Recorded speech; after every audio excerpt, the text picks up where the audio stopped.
Ako naman mag-isa. Lagi na lang ako nagpapatawa para mapasaya sila. Kahit mukha na akong ewan. Ba't ba ako ganito? Lagi ko na lang tinatago yung nararamdaman ko na parang hindi ko nakilala sarili ko. At oo, ang dami kong napapasaya, pero ako ba masaya? Siguro at may kaibigan nga ako eh. Natatakot ako pag hindi ako nagpatawa, iiwanan ba nila ako?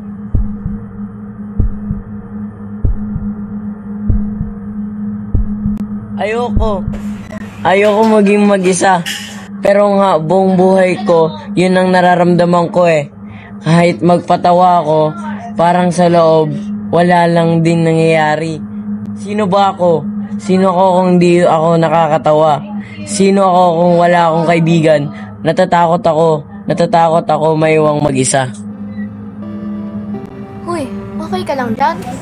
Ay, oo, lagi naman ako okay eh. Sigurado ka ba? Okay lang naman na sabihin mo ang totoo mong nararamdaman.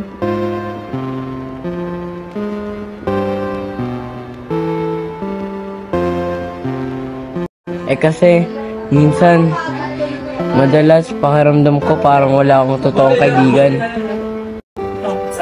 Kasi, parang ang silbi ko lang naman magpatawa.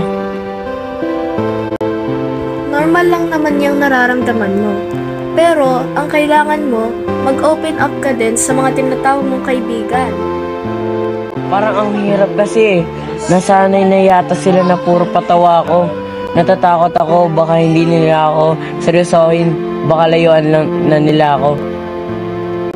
Hindi mo naman masasabi kung anong magiging reaction nila kung di mo itatry. At kung napaka-negatibo nga nila, ibig sabihin, hindi nga sila totoong kaibigan.